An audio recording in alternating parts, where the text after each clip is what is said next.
Well, good evening, ladies and gentlemen. This is Ray Dolan from Mullingar in Mullingar at the Joe Dolan statue, and today is Uncle Joe's birthday, and I'm here with actually a historian, a local historian, Ruth Illingworth, who is she knows everything really. So Ruth is going to give us a few fantastic bits of information about Uncle Joe.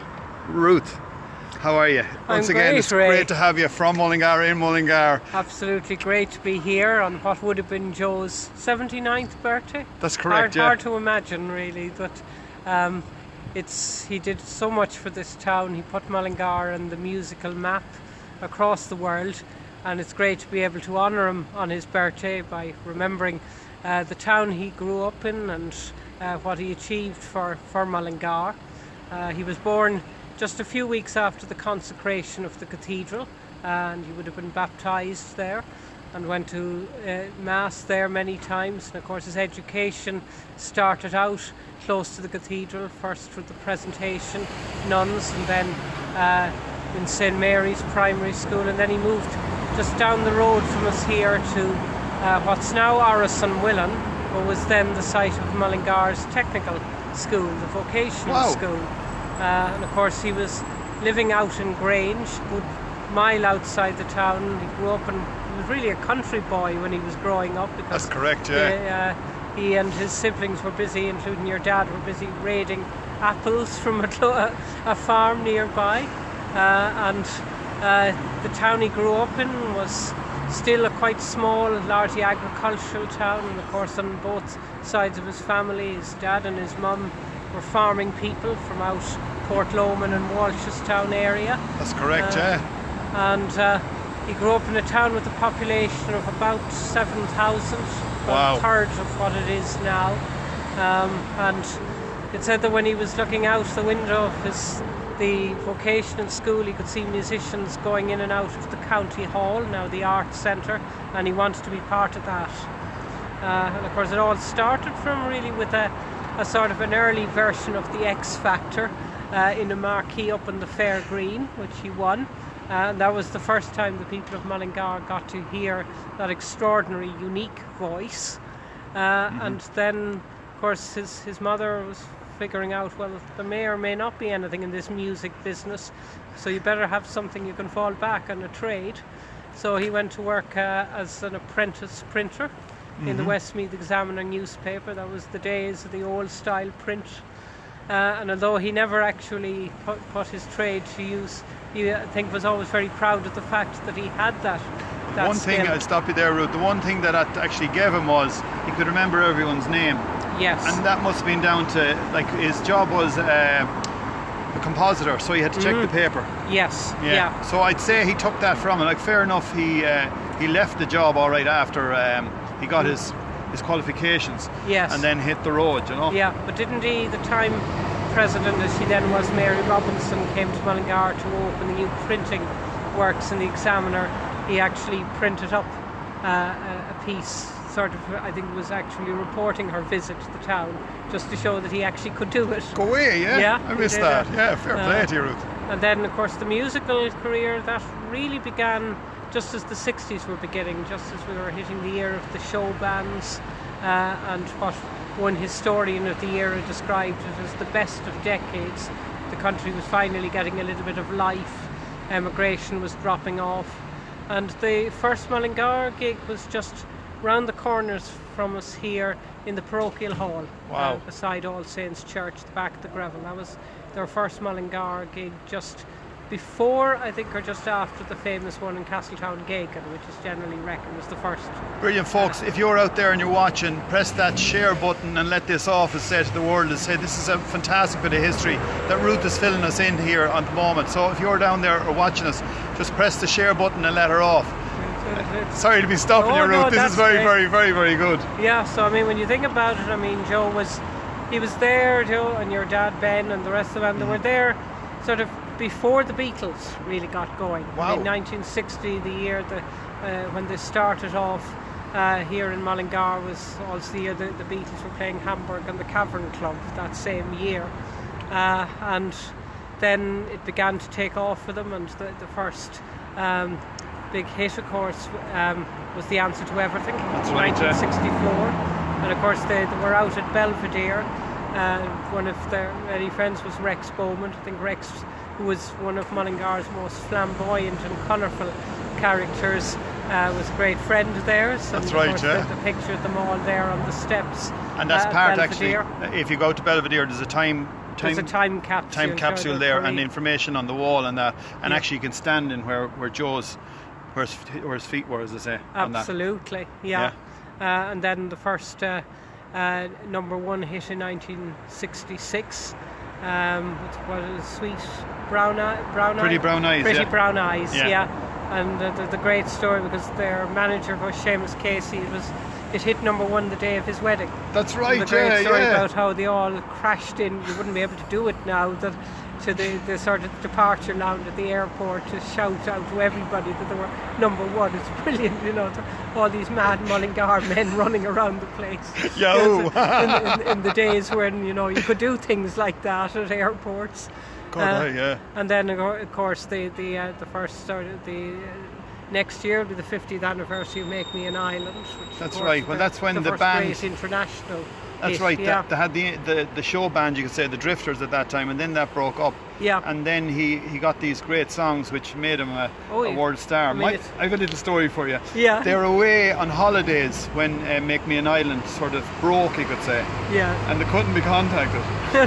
Which is fantastic. And they were in Spain, but they Yeah. couldn't be contacted. So when they came back to Ireland, we're looking for you all over the place. This song has gone mad. Yeah. And they're going, really? You know. And, you know, that was the name. You know, nowadays it's because there's so many different streams and so many different genres of music. But in those days, of course, getting into the top 10, getting to number one, that was a huge deal. That was a massive great thing. And you know, for a boy from Mullingar to be in the top 10, not just here and in Britain, but right across Europe and on other continents as well. I mean, I remember being on holiday in Romania in the 1980s, and first bit of music we heard in the hotel, Joe Dolan, you know, and he was sort of, and of course he was the first Western pop musician to play what was then the Soviet Union. That's right. He was there a year ahead of Elton John. And I understand that there was somebody in the Department of Justice or something worried about whether Joe was a communist, which is just hilarious. They had a file on them. They had a file, yeah. sort of. Very you know, rock and roll. You know, it was Comrade Joe. And admittedly, there was the time when they were the original Red Devils before Manchester United. I mean, the red suits. That's right, they wore these red suits. Was somewhere they headed into some town where people have just been told that the devil was haunting the local dance hall, and these guys dressed in satanic red turn up. So it was, but I mean, it's amazing to think of that career, and you know that this is a man who was basically a top hits in every decade for 5 decades. There are really not very many musicians who could claim that. I mean, you'd think, I suppose his nearest contemporary would still be around, and he was or is going to be playing in Dublin, would be Cliff Richard, whose career began just before Joe and Ben started off, and is still on the go in sort of 60 years later. Amazing. And you know, it's and of course, I mean, Joe did so much for Mullingar because he put us on the map. You know, his pride in this town was wonderful. We know the great work he did for charity around Mullingar. A lot of it nobody knew about.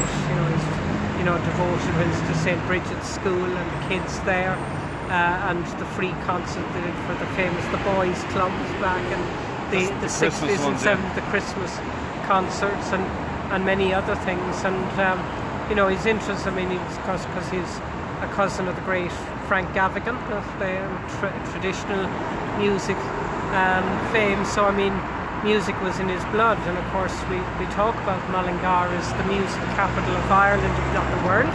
When you think of Mullingar, you think of music, and Joe certainly did as much as any person to put this town on that musical map. And you know, it's great to see where we're standing here right beside his statue, which would be, you know, it's hard to imagine, it's 10 years since that statue went up this December. Wow. But you know, every hour of every day there are people coming here to have themselves photographed, which is just amazing. And it's it's wonderful to see it.